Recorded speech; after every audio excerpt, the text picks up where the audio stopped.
Hi, I'm Sir Dash Masong.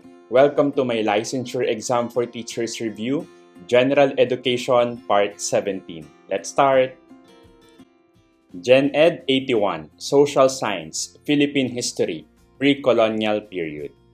What was the social class in pre-colonial Philippines that consisted of the ruling class, including the Datu and his family? A. Maharlika. B. Timawa. C. Alipin or D. Maginoo. Pause this video and try to answer it on your own. Go!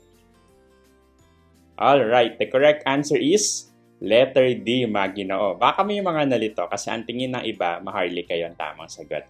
Mali po, tingnan natin. Again, this is pre-colonial period.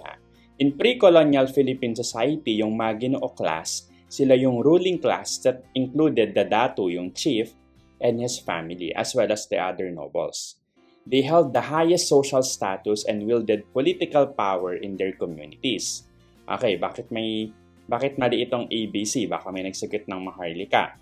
Yung Maharlika, sila yung warrior class, not the ruling class, ano? They somehow serve the Datu rin.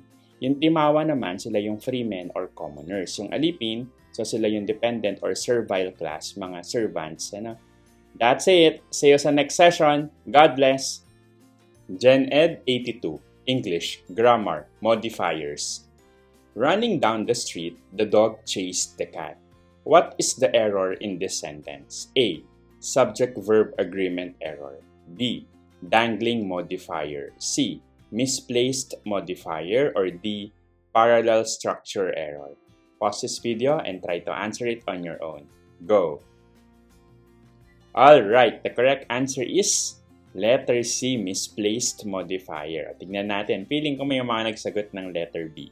Bakit mali yung dangling modifier? Let's recall. Yung misplaced modifier, kaya ito yung tama. Kasi yung misplaced modifier is a word or phrase that is placed too far from the word it is meant to modify. Kaya nga siya tinawag na misplaced, ano? So ano nangyayari? Nagkakaroon tuloy ng confusion. Sa sentence, let's analyze, yung phrase na running down the street, ito ay intended to modify the cat kasi the cat was running. But because of its placement, it appears to modify the dog. So, paano ayusin tong sentence? Pwede mong ilagay na the dog chased the cat that was running down the street. So, that's one of the possible corrected sentence. Okay, bakit mali tong ABD, subject-verb agreement? Kaya ito mali kasi wala namang subject-verb agreement issue. Kasi yung subject dito na dog, it agrees with the verb chased. Alright, yung dangling modifier. Feeling ko may mga nagsagot ng letter B. Bakit mali ito? Kasi take note po na yung dangling modifier, it has no clear subject to modify. Dito, yung modifier natin as a subject naman, ano? Pero misplaced lang. Alright, letter D, parallel structure error. Kaya ito mali, kasi ito, lumalabas to kapag mayroong mga items in a list that are not in the same grammatical form. Dito, wala naman tayong list or series, ano? So, mali yung letter D. The correct answer is letter C. That's it. See you sa next session. God bless. Gen Ed 83, Mathematics, Finding the Percentage. What is 25% of 200? A. 25, B. 40, C. 50, or D. 75? Pause this video and try to solve it on your own. Go! Alright, the correct answer is letter C, 50. If you know the advanced method, ay yung gawin mo para makatipid ka ng time. Let me show you the step-by-step solution para dun sa nag-struggle sa math. So you write the given problem, 25% daw ng 200. Next, one of the possible solutions lang ito. Convert the percentage to a decimal. So yung 25%, that is equal to 25 over 100, ano? So that is 0.25. Next, you multiply the decimal by the number. So that is 0.25 times 200. And that is equal to 50. So letter C. Or alternatively, pwede mo rin gamitin yung fraction method. That's 25 over 100. And yung 25%. Times 200. So from there, you will see that's 25 times 200 over 100 or 5,000 over 100 or 50.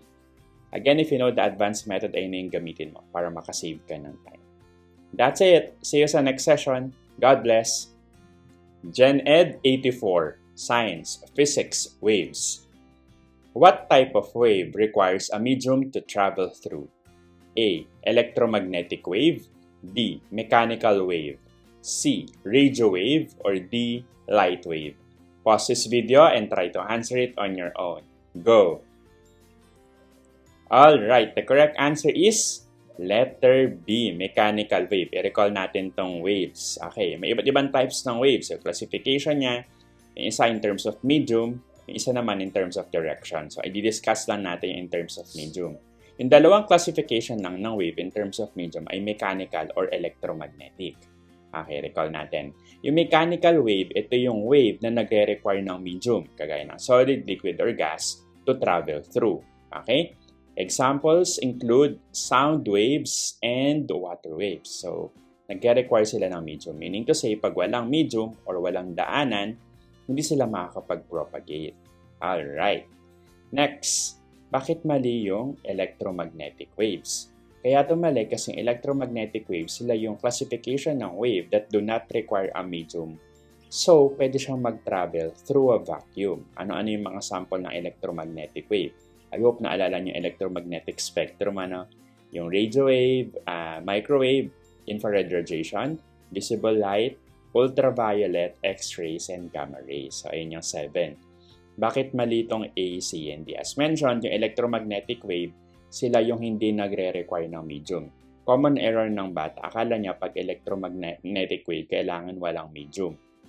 Mali po. So, pwedeng may medium, pwedeng wala. Kagaya ng light. Pwede siyang mag-travel through a vacuum or pwede rin through a glass. So, may medium or wala, it can propagate. Yung radio wave tsaka light wave, kaya ito mali kasi ito po ay type ng electromagnetic wave, part to ng spectrum.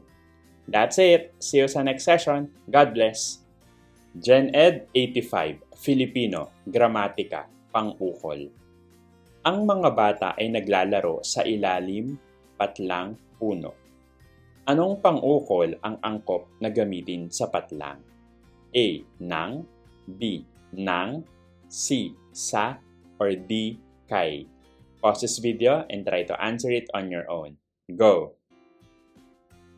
Alright, the correct answer is letter A. Nang. Na NG lang yung spelling. Hindi yung nang na N-A-N-G. O baka may mga nalito.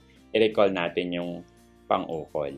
Yung pang-ukol, ito ay salitang nag-uugnay sa pangalan o panghalip sa ibang salita sa pangungusap. Let's analyze yung sentence. Yung puno ay isang pangalan, noun, tama, na tumutukoy sa bagay na pinaglalaruan ng mga bata.